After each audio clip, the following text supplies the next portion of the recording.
Just an update. It's the small stuff I've been preparing every afternoon this week since the last video, and you can see there's just so much of it. It's just look at it all, just so much. These things really consume the time. These are all going to get urethaned, and at least 2 coats, which is what the KBS and also Paul 15 is. Got to be a bit inventive, like can't roll the diff over and very easily, so it's hanging up there on the engine crane. So the anything that had the wax on it, I went over with wax and grease remover first. Then you use similar, the KBS Aqua Clean to get rid of any residue that leaves. And then you do phosphoric acid, which is the rust blast. So that's what you've seen done so far. That's phosphoric acid. I've got also another one that I've been using all along. Like this was covered with surface rust. It's the under dash support, and the front bit that you see there is where all the heater controls, air conditioning controls, climate control, and all that sort of stuff attaches to, and that braces the whole cab from one side to the other. So I think there's 44 pieces all together, because they're not all just here, but hoping that Lisa can get a start on it today just to see what the whole process is like.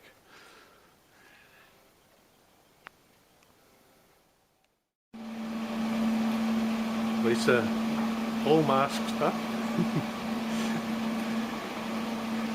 We've had the heater going for since 10 o'clock, so nearly an hour and a half.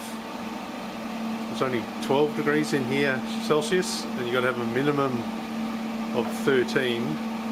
No, it was 10 degrees when we started, yeah, 13.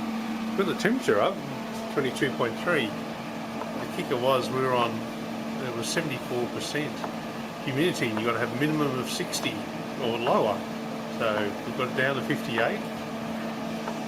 So doing everything by the book. First time using this stuff. It's moisture cured, that's why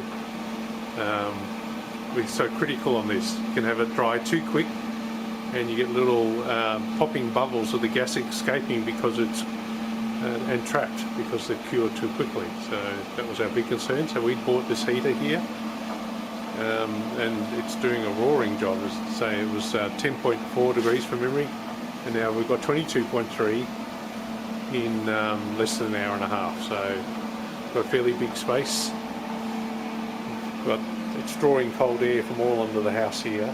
But we've left the door open there so it can draw as well as all this under house area.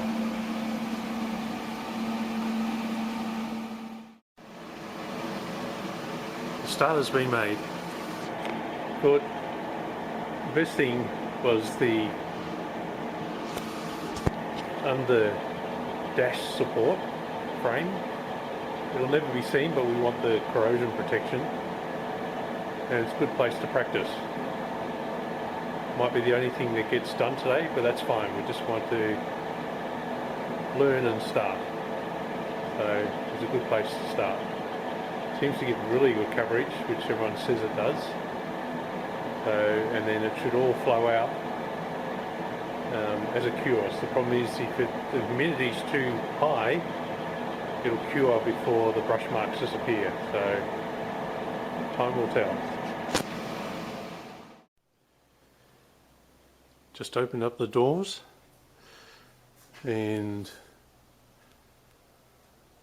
what time we start? 11:30. Yeah, now it's 1:45. took about fitly. So the frame, after one coat, we're thinking of actually stopping at one coat. It's just in under the dash, so it's never going to be exposed to weather.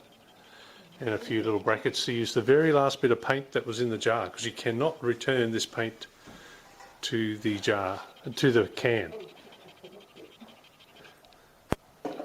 Oh yeah, inside the bracket. And even I missed that when I walked over there and looked at it. It's these little bits that can get you. Gee, this is a fiddly job. Glad Lisa's doing it. So it's not satin at all. It's supposed to be satin, but I dare say as it cures, it will. I love the finish along here. Don't forget this was covered in surface rust that I treated with the acids to neutralise everything, and a lot of the rust then literally just washed off. So it'd be interesting to see what the finish will be like in the end. So we kept the heater going for, we end up using 1.15 litres, kilos of gas per hour.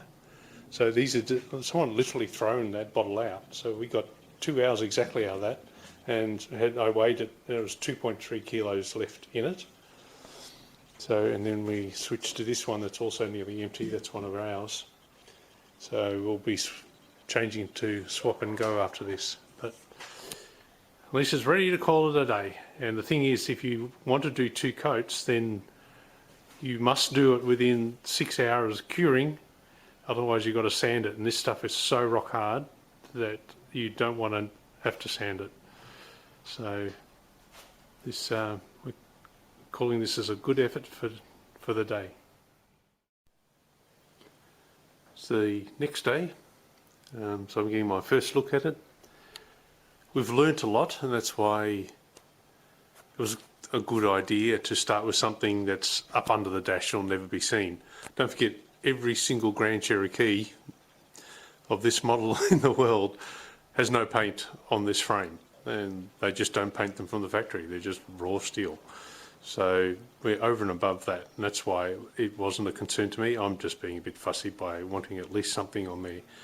The finish along the tube here is really nice, and Lisa was saying that it was easier to paint rather than getting into the fiddly stuff where you're doing a lot of sort of pressing to try and get into corners and everything, and it's very hard not to do a thin coat. You end up with quite a bit of build-up.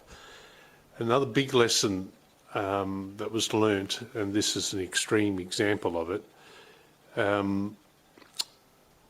after 2 hours we only had like a 2 finger depth in the bottom of the a jam jar that we were using, that we decanted into. It already started going off, and the moment it starts getting a little bit of thickness to it, you've literally got to throw that paint away.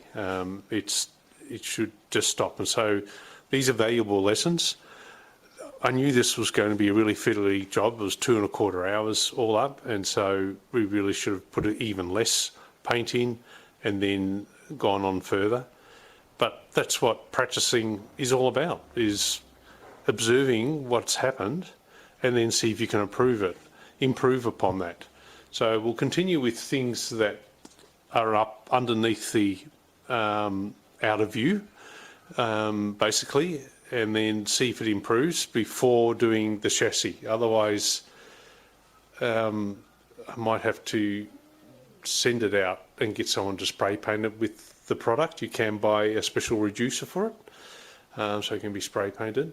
Or, I mean, I used to spray paint a long time ago, so back in the 80s. maybe I'll see if the respirator works. It worked brilliant for Lisa. She had no idea that it even smelt until she was finished, and she took it off and thought, oh my goodness, there is a lot of smell in here. I could only stay in here for a few minutes at a time. My tongue was burning, my headache started coming on, and I was out of here. So, you know, we opened the doors quite a lot more as it got warmer outside.